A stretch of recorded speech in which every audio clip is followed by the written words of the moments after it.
Bonjour, qu'est-ce que la médecine chinoise? Nous allons essayer aujourd'hui d'en présenter les principales caractéristiques.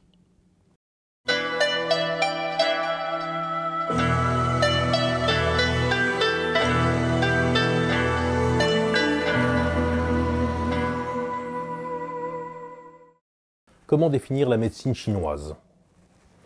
La question n'est pas simple. Quand on cherche à définir quelque chose, le plus souvent on le fait par comparaison. Il m'est souvent arrivé d'être interrogé par des personnes qui me demandaient spontanément quelle différence y a-t-il entre la médecine chinoise et la médecine occidentale. Or, c'est très difficile de définir également quelque chose par rapport à quelque chose d'autre. Alors, pour comprendre la difficulté de la définition, je vous invite à réfléchir au point suivant. Essayons d'imaginer si on devait dire comment définir la médecine occidentale. Imaginons par exemple un peuple qui n'a jamais entendu parler de notre système médical et à qui il faudrait en donner une définition en quelques phrases. Ce serait assez difficile. Eh bien, nous avons la même difficulté pour la médecine chinoise. Alors, qu'est-ce qu'on peut en dire?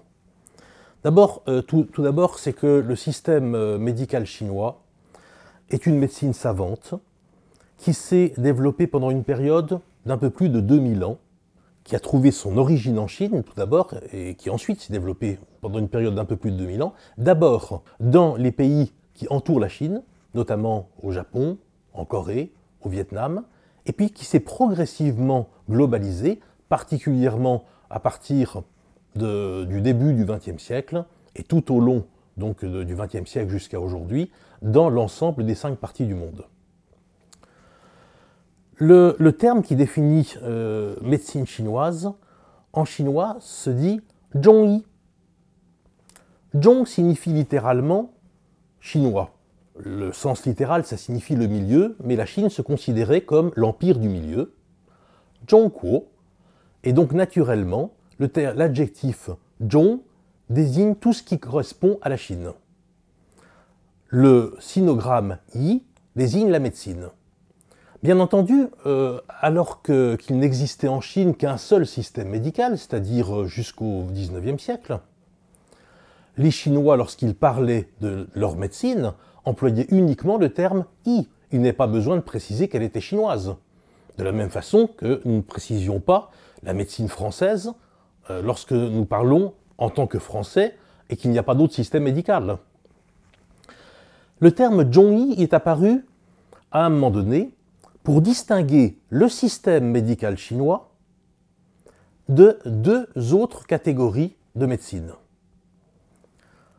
Première catégorie de médecine, la médecine occidentale, qui est arrivée à partir du XIXe siècle. Celle-ci s'est naturellement appelée Xi-Yi. Pourquoi? Parce que Xi signifie Occident, Ouest. Donc Xi-Yi, médecine occidentale, comme Zhongyi, médecine chinoise. D'autre part, pour distinguer également de ce qu'on appelle, ce que les anthropologues appellent Minzu Yixue, qui veut dire l'étude de la médecine des minorités. Il s'agit de systèmes médicaux qui existent dans l'ère culturelle de la Chine, mais qui sont pratiqués par des minorités et qui donc, ces systèmes médicaux se distinguent de la médecine chinoise classique, telle qu'elle est le plus couramment pratiquée dans les hôpitaux chinois, et également telle qu'elle a été développée à travers tout un ensemble d'écrits pendant cette période de 2000 ans.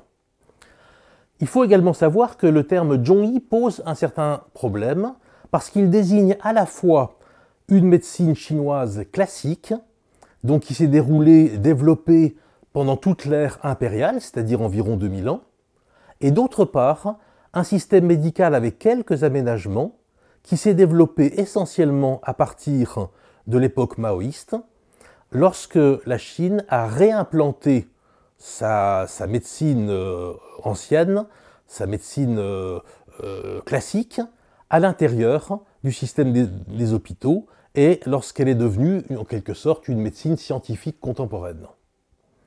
Donc ça pose un véritable problème de définition. Ce problème de définition, il se complique également par un autre point, c'est qu'il a été habituel d'appeler la médecine chinoise médecine traditionnelle chinoise. Alors le terme médecine traditionnelle chinoise est presque intraduisible en chinois. Bien sûr, on peut littéralement parler de Quandong Zhongyi, qui voudrait dire médecine traditionnelle chinoise. mais en général, à part dans certains milieux, notamment lorsqu'il y a des études sociologiques, anthropologiques, on emploie très peu le terme Chuantong Zhongyi, le plus souvent qui voudrait dire médecine traditionnelle chinoise. Le plus souvent, on dit simplement Zhongyi, c'est-à-dire médecine chinoise. Pourquoi est-ce qu'en Occident, les Anglais d'abord, enfin les anglophones plus précisément, ont parlé de Traditional Chinese Medicine, puis les Français de médecine traditionnelle chinoise? Alors il y a des raisons qui sont multiples. Une partie de ces raisons provient de la Chine elle-même. En effet, devant l'attrait qu'avaient les Occidentaux pour un système médical plus écologique, plus fondamentalement plus ancien, n'ayant pas subi toutes les altérités de la modernité, eh bien, ce système médical présentait pour eux un intérêt culturel, ou alors tout simplement parce qu'ils étaient en rupture avec la médecine qui était la plus couramment pratiquée dans leur pays. Donc le fait d'accentuer en disant médecine traditionnelle chinoise donnait à ce système médical une sorte de valeur surajoutée, même si c'est linguistiquement complètement faux. D'autre part, la Chine a voulu aussi exprimer en réimplantant dans le système institutionnel chinois ce système de la médecine chinoise classique, en lui donnant le nom de médecine traditionnelle chinoise. Elle a voulu insister sur le fait que c'était vraiment une continuité avec une médecine millénaire et donc, encore une fois, survaloriser son histoire, comme si ce système médical n'avait subi aucune altération.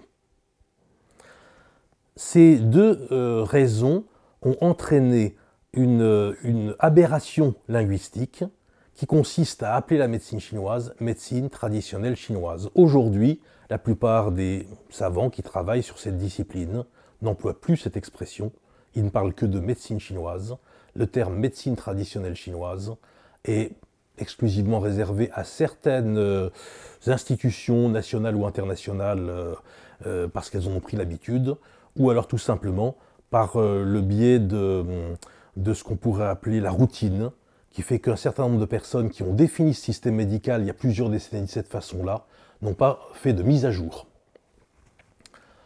Nous venons donc de voir que la meilleure façon de définir ce qu'on appelle donc Zhongyi en chinois, c'est tout simplement médecine chinoise, sans lui apporter de qualification particulière. Alors rien ne vous empêche évidemment de considérer que c'est une merveilleuse médecine chinoise, que c'est une médecine traditionnelle chinoise, une médecine chinoise traditionnelle, une médecine chinoise transcendantale, enfin tout ce que vous voulez. Mais néanmoins, ça ne correspondra pas à la traduction correcte, juste et simple du mot Zhongyi.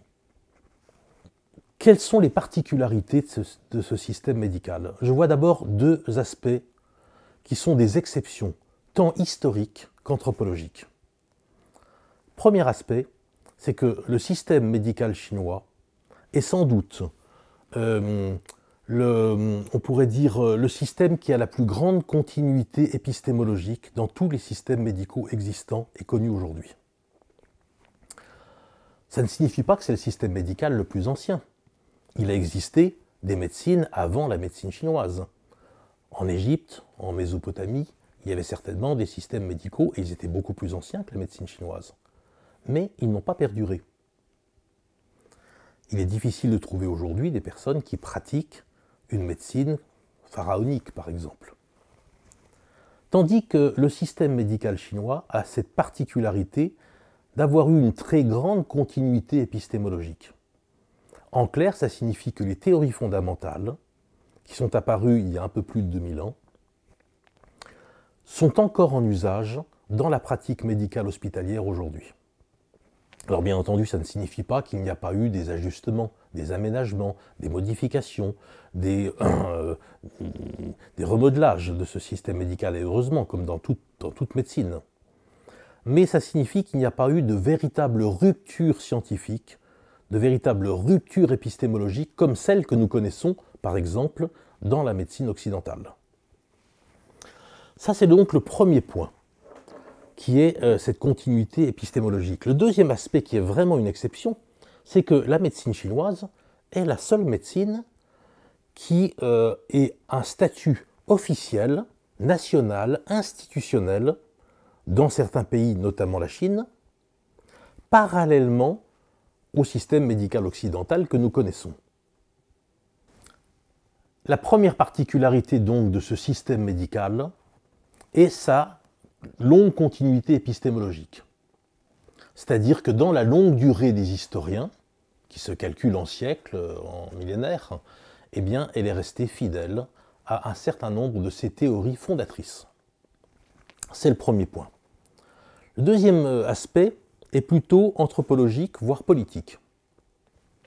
La médecine chinoise est le seul système médical qui a aujourd'hui encore un statut officiel, un statut institutionnel, bien entendu en Chine, mais également dans d'autres pays, pays asiatiques ou quelquefois autres pays, tels que par exemple l'Australie, où elle partage avec la biomédecine que nous connaissons en Occident un statut de médecine d'État. Il n'y a pas d'autre équivalent dans l'histoire des civilisations. Certes, il existe des systèmes médicaux, très intéressants d'ailleurs, qui persistent en Inde, dans les pays himalayens, la médecine tibétaine, mais dans aucun de ces pays, elle n'a un statut de médecine officielle, avec des hôpitaux qui y sont dédiés, mais également avec des centres de recherche, un ministère autonome, avec une académie autonome, etc. Donc de ce point de vue, c'est la deuxième raison pour laquelle la médecine chinoise a un caractère unique. En dehors de ça, que peut-on dire de ce système médical? Eh bien, c'est une médecine autonome. On ne peut pas la définir, par exemple, comme simplement une médecine complémentaire. D'ailleurs, complémentaire, qu'est-ce que ça veut dire? Complémentaire de quoi? Ça veut dire toujours définir un système par rapport à un autre. Donc la médecine chinoise a été conçue au départ comme un système médical autonome, c'est-à-dire capable de prendre en charge l'ensemble des pathologies et incluant tout un ensemble de pratiques et d'applications diverses. Ça ne signifie pas que la médecine chinoise peut tout guérir, d'ailleurs pas plus que la médecine occidentale, mais ça signifie qu'il n'y a pas de champ de la pathologie dont elle soit exclue. Ce qui explique qu'il y a des hôpitaux complets qui fonctionnent avec la médecine chinoise.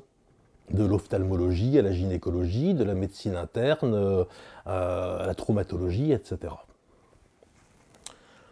Enfin, un dernier point qui est très important, la médecine chinoise doit être classée dans la catégorie des médecines dites savantes. Qu'est-ce que c'est qu'une médecine savante?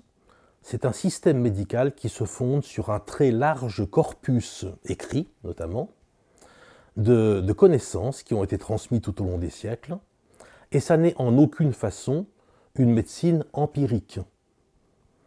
La médecine occidentale, par exemple, pourrait davantage se définir comme une médecine expérimentale. Mais donc, dernier aspect de cette définition, la médecine chinoise doit être classée comme une médecine savante, ce qui signifie qu'elle impose une grande connaissance, une véritable érudition, la connaissance de tout un ensemble de textes classiques et évidemment un savoir théorique très solide. Ces différents points constituent une tentative de définition simple de ce qu'est la médecine chinoise. Maintenant, pour mieux la comprendre, il est nécessaire d'en saisir les paradigmes, les théories fondamentales. C'est ce que nous allons voir dans notre prochaine vidéo.